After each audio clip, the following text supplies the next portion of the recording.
सभी को प्रणाम। उपासना समर्पण योग अध्याय 4 ऑडियो 11। परम पूज्य गुरुदेव वंदे माता जी का स्मरण करते हुए उनसे प्रार्थना कि हमारे चिंतन को सही दिशा मिले, इसी भाव से आगे बढ़ते हैं। कल गुरुदेव अलग अलग माध्यम से बता रहे थे कि ध्यान का लक्ष्य बताया, एक तो कि विस्मरण जो हो गया है उसका निवारण, और हमारी भूमिका क्या है, आत्मबोध की भूमिका में हमारा जागरण क्या है वो।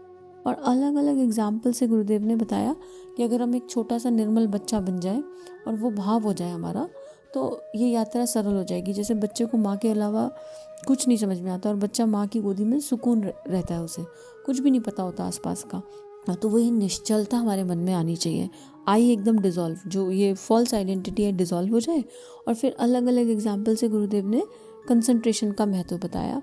ये बताया कि खाली शक्ति तो इकट्ठी करी जा सकती है, लेकिन उसका उपयोग भी आवश्यक है, उसको सत्प्रयोजन में लगाना भी बहुत इम्पॉर्टेंट है। और अलग अलग एग्जाम्पल से गुरुदेव ये सब इसमें एक बहुत इम्पॉर्टेंट बात आई कि जिस भी चीज़ पर नॉन स्टॉप चिंतन किया जाएगा, हमारी सत्ता उसी ढांचे में ढलने लगेगी। तो एक मार्गदर्शन मिला कि चिंतन की दिशा क्या होनी चाहिए। आगे पढ़ते हैं। असंख्य विशेषताएं और क्षमताएं मानवीय सत्ता के कण कण में भरी पड़ी हैं। 10 इंद्रियां जादू की पिटारियां हैं, उन्हें रचनात्मक दिशा में नियोजित रखा जा सके, भटकाव से बिखराव से बचाया जा सके, तो अभिष्ट सफलता की दिशा में द्रुत गति से बढ़ा जा सकता है। मन 11वीं इंद्री है, मस्तिष्क की क्षमता का कोई अंत नहीं, उसके विचार पक्ष और बुद्धि पक्ष का थोड़ा सा ही प्रयोग होता है।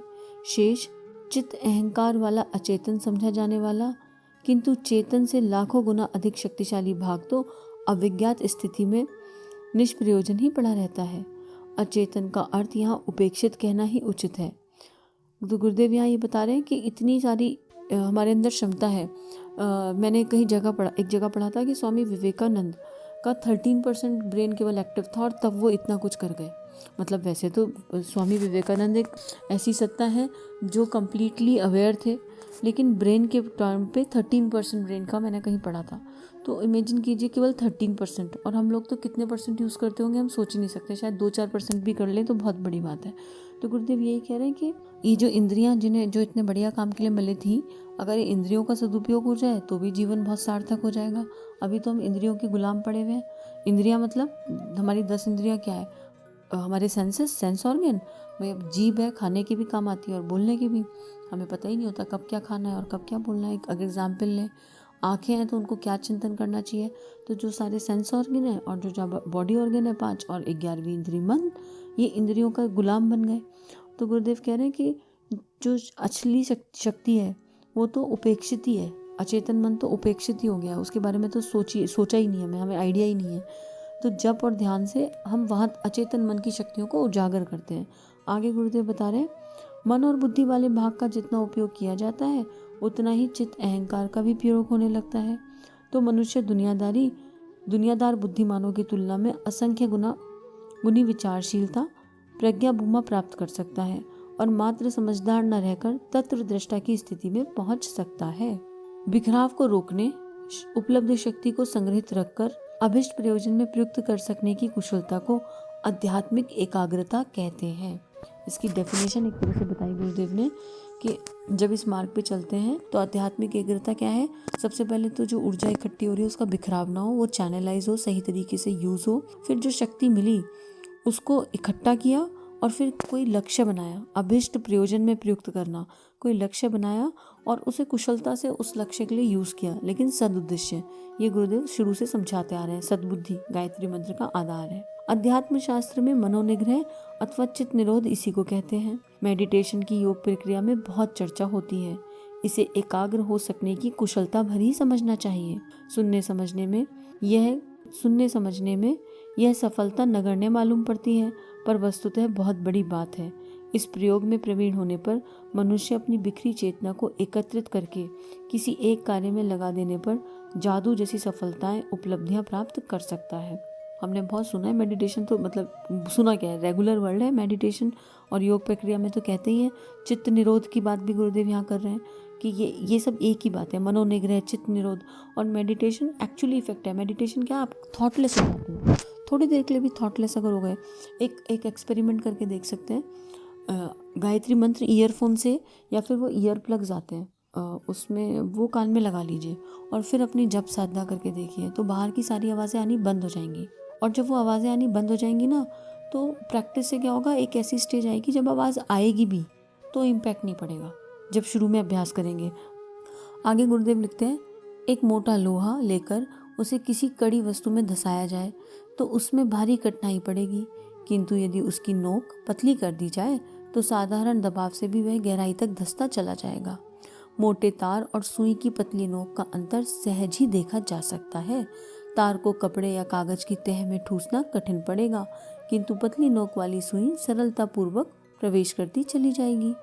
लकड़ी, पत्थर, लोहे जैसे कड़े पदार्थों में छेद करने के लिए नोकदार बरमे ही काम आते हैं। नोक की इस चमत्कारी शक्ति का इतना ही रहस्य है कि वह अपनी बड़ी परिधि की अपेक्षा छोटी परिधि में जब दबाव केंद्रित करती है या दबाव केंद्रित होता है तो उसकी शक्ति सहज ही बढ़ जाती है। कितना रिफाइन एग्जाम्पल है, सेल्फ एक्सप्लेनेटरी, कि क्यों काम कर रही है वो नोक। वो चौड़े से उसने अपने आप को छोटा छोटा छोटा कर लिया, और किस दिशा में, अपने उद्देश्य, अपने लक्ष्य की दिशा में छोटा कर लिया। छोटा ऐसे नहीं कि संकीर्णता से छोटा, और सही दिशा में, और उस सारी शक्ति को एक जगह लगा दिया तो काम बन गया।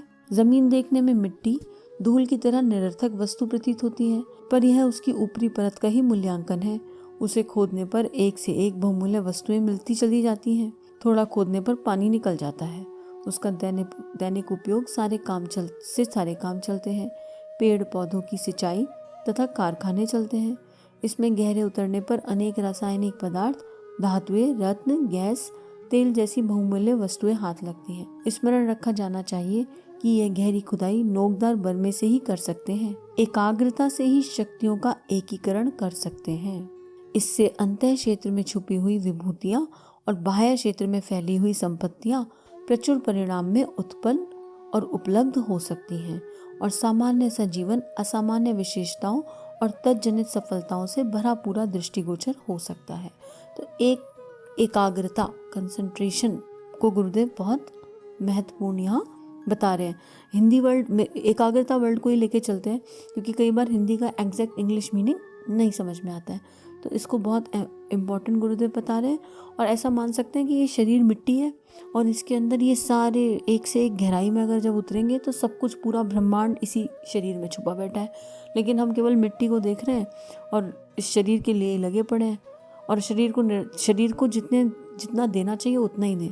शरीर को मंदिर मानना है भगवान का, गुरुदेव ने जैसे सत्संकल्प सूत्रों में कहा, और इसके आरोग्य की रक्षा करनी है, लेकिन एक बैलेंस वे में, इसी में डूबते हुए नहीं रहना है। तो सारी सफलताएं अपने आप मिल जाएंगी, जो अंदर है वो सब हो जाएगा। और उसमें सफाई होती है, एक क्लीनिंग प्रक्रिया भी होती है। जब आप जप करोगे ना, तो आप देखोगे कई बार ऐसा होता है, कुछ लोग कहते हैं, और ये अनुभव भी है, कि जो भी आपकी वीकनेस होगी ना वो सतह पे आएगी। जैसे अगर किसी को का मन अशांत रहता है, तो जब करने के बाद गुस्सा अगर आता है, तो या जब आप अभ्यास करो तो वो और बढ़ने लगेगा। तो उस समय जब बढ़ा दीजिए, छोड़ना नहीं है, क्योंकि सफाई हो गई, अंदर की क्लीनिंग हो रही है। दिवाली की सफाई करते हैं तो कचरा सारा एक बार बाहर आ जाता है, और फिर कचरे को उठा के बाहर फेंकना ही पड़ता है, उसमें बहुत एफर्ट लगता है।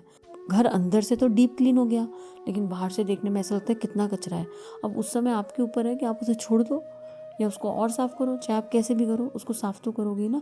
तो एक तरह से जब आप जप रूपी साबुन घिसते हैं तो सफाइयाँ भी होती हैं, तो सारे विकार, सारे कषाय कलमश सतह पे आते हैं। तो गिव अप नहीं करना है, इसलिए अभ्यास है, इसलिए लॉन्ग टर्म प्रैक्टिस है। ऐसा नहीं कि आज शुरू किया तो 4 दिन में रिजल्ट आ गया, 5 दिन में रिजल्ट आ गया, समय लगता है, लेकिन निश्चित रूप से रिजल्ट आता है। आगे गुरुदेव बता रहे हैं, जिस प्रकार जमीन खोदने से एक बढ़कर अमूल्य खनिज संपदाएं निकलती हैं, उसी प्रकार एकाग्रता की शक्ति में व्यक्तित्व के साथ जुड़े हुए गुण, कर्म, स्वभाव की उत्कृष्टताएं और बल, बुद्धि, विद्या, मैत्री, कीर्ति, प्रतिभा जैसे विशेषताएं प्रचुर परिणाम में उपलब्ध होती रहती हैं। एकाग्रता का एक चमत्कार मेस्मरिज्म, हिप्नोटिज्म भी है। प्रयोगकर्ता अपनी दृष्टि को एक बिंदु पर एकत्रित करने का अभ्यास करते हैं, अपनी इच्छा शक्ति को समेटकर लक्ष्य केंद्र में समाविष्ट करता है। फलस्वरूप जादुई शक्ति उत्पन्न होती है और उससे दूसरों को सम्मोहित करके उन्हें इच्छानुवर्ती बनाया जा सकता है। उसमें मानसिक परिवर्तन लाया जा सकता है तथा प्रखरता के नए बीज बोए जा सकते हैं। प्राण विद्या के द्वारा शारीरिक, मानसिक, चिकित्सा के अनेक कठिन कार्य पूरे किए जाते हैं। यह सब एकाग्रता का ही चमत्कार है। तो गुरुदेव यहाँ प्राणिक हीलिंग के बारे में बता रहे हैं, अगर देखा जाए तो इस पैराग्राफ में बहुत ही अच्छी चीज़ है प्राणिक हीलिंग। तो गुरुदेव क्या कह रहे हैं, इसको कोई भी वर्ड ले लो, प्राण चिकित्सा, प्राण विद्या, तो गुरुदेव बोल रहे हैं कंसंट्रेशन नहीं है और उसको पहले अपने ऊपर काम करना है। ऐसा नहीं है, अपने ऊपर काम करना पड़ता है पहले। जब हमारा बर्तन साफ होगा तभी हम एक अच्छा इंस्ट्रूमेंट बन सकते हैं। तो इस विद्या के थ्रू आप सामने वाले के विचारों में पॉजिटिव चेंजेस भी ला सकते हो। किसी को अगर आपको सपोर्ट करना है, हेल्प करना है और आप सामने से स्थूल रूप में नहीं कर पा रहे हो, तो इस ऊर्जा के द्वारा आप किसी को भी हेल्प और सपोर्ट कर सकते हो। आगे यहाँ गुरुदेव लिखते हैं, ध्यान योग का उद्देश्य मस्तिष्कीय बिखराव को रोककर उसे एक चिंतन बिंदु पर केंद्रित कर सकने में प्रवीणता प्राप्त करना है। इस प्रयोग में जिसे जितनी सफलता मिलती जाती है, उसकी अंतश चेतना में उसी अनुपात से वेधक प्रचन्नता उत्पन्न होती जाती है। शब्द वेदी बाण की तरह लक्ष्य भेद कर सकना उसके लिए सरल हो जाता है। यदि अध्यात्म उसका लक्ष्य होगा तो उस क्षेत्र में आशाजनक प्रगति होगी और विभूतियों से, दिव्य रिद्धि सिद्धियों से उसका व्यक्तित्व भरा पूरा दिखाई पड़ेगा। यदि लक्ष्य भौतिक उन्नति है तो भी उसे एकाग्रता का समुचित लाभ मिलेगा और अभिष्ट प्रयोजनों में आशाजनक सफलता मिलती चली जाएगी। शक्ति का जब जिस दिशा में प्रयोग किया जाएगा उसी में सत्परिणाम प्रस्तुत होते चले जाएंगे। कितनी इंपॉर्टेंट बात है कि भौतिक हो चाहे आध्यात्मिक हो, आपका जो भी लक्ष्य है वो लक्ष्य आपको 100% मिलेगा ही। तो मुझे अभी इसको पढ़ते पढ़ते हंसी भी आ रही है। सोच रही हूँ मैं कि असुर, जैसे हम लोग टीवी सीरियल देखते हैं तो उसमें देखते हैं जो असुर हैं वो भी बड़ी तपस्या करते थे और बिल्कुल एकाग्रता से, कंसंट्रेशन से करते थे, तो उनको भी तो अभिष्ट फल मिल जाता था। तो यहाँ पे यही बस एक बेस्ट है कि हम गुरु सत्ता के सानिध्य में गायत्री मंत्र के साथ ये साधना करेंगे। तो गायत्री मंत्र सद्बुद्धि का मंत्र और कहता है सबके लिए सद्बुद्धि। इसका विज्ञान गुरुदेव ने अभी पिछले पेजेस में बताया। तो इसलिए हमारी सद्बुद्धि जागृत होगी और फिर जो भी प्रयोजन है उसमें सफलता मिलेगी। बस मूल भाव, इंटेंशन प्योर होना चाहिए, सेवा का होना चाहिए, प्रेम का होना चाहिए। वो इंटेंशन प्योर है तो सारी चीज़ें अपने आप ठीक होती जाएंगी। और भाव के बारे में गुरुदेव पहले ही बता चुके हैं कि भाव कितना महत्वपूर्ण है। एकाग्रता मस्तिष्क में उत्पन्न होते रहने वाली विचार तरंगों के निरर्थक बिखराव को निगृहित करना है। छोटे से बरसाती नाले का पानी रोककर बांध बना लिया जाता है और उसके पीछे सुव्यवस्थित जलाशय बन जाते हैं। इस जलराशि से नहरें निकलकर दूर दूर तक का क्षेत्र हरा भरा बनाया जा सकता है। वही नाला जब उच्छृंखलित रहता है तो किनारों को तोड़ फोड़ कर इधर उधर बहता है। उस बाढ़ से भारी बर्बादी होती है। मस्तिष्क में उत्पन्न होने वाली विचारधारा को किसी विशालकाय विद्युत निर्माण कारखाने से कम नहीं आंका जाना चाहिए। और ये बात एकदम सच है। कितने थॉट्स हमारे दिमाग में 1 मिनट के अंदर आ जाते हैं। कभी आप प्रैक्टिकली ऑब्जर्व करना कि कुछ सोचने बैठे थे, कहीं से शुरू हुए और विदिन 1 मिनट टू 2 मिनट पता नहीं कहाँ से कहाँ विचार पहुँच जाते हैं। मतलब अगर आप किचन से शुरू कर रहे हो तो ट्रैवल करते करते पता नहीं कहाँ पहुँच जाओगे। कुछ विचारों का कोई अता पता नहीं होता। तो गुरुदेव यही बोल रहे हैं कि एकाग्रता का मतलब क्या है, ये जो लगातार विचार तरंगे उत्पन्न हो रही हैं और इनका जो बिखराव हो रहा है, इसको बिखराव को ख़त्म करना। ध्यान मेडिटेशन अगर सिंपलीफाई वर्जन में कहें तो क्या है, जो मुझे समझ में आता है, 2 विचारों के बीच के गैप को पकड़ना ध्यान है। और वो हम पकड़ नहीं सकते, वो तो अभ्यास है। अभ्यास करते करते करते करते होने लगता है कि आप विचार शून्य स्टेज पे चले जाते हो, चाहे कितनी देर के लिए भी जाओ। और उस समय जो सुकून शांति मिलती है वो बड़ी अलग होती है। हालांकि उस सुकून शांति से भी चिपकना नहीं है। मतलब एक तो ऐसा भी समय आता है जब आपको कुछ फील नहीं होता, और अगर फील करने की इच्छा हो रही है तो फिर 2 हो गए। तो दोनों ही स्टेजेस के अलग अलग आनंद है और दोनों ही स्टेजेस गुरु सत्ता के चरणों में समर्पित होती हैं। वही जानते हैं कि क्या सही है, किस दिशा में जीवन को चलना चाहिए। आगे गुरुदेव यहाँ लिख रहे हैं, बिजली घरों की शक्ति सीमित होती है और वे अपनी परिधि के छोटे से क्षेत्र को ही बिजली दे पाते हैं, पर मस्तिष्क के संबंध में ऐसी बात नहीं है।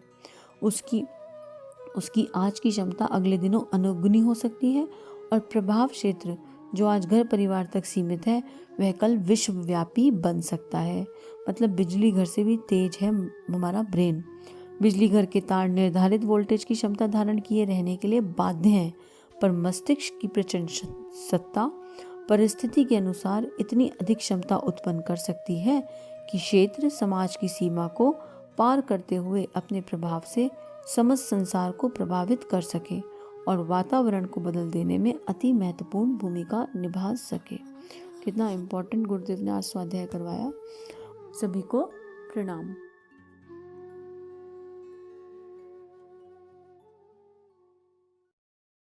हमारे YouTube चैनल को सब्सक्राइब करें और बेल आइकन को दबाकर ऑल पर क्लिक करें ताकि नोटिफिकेशंस आपको मिलती रहे।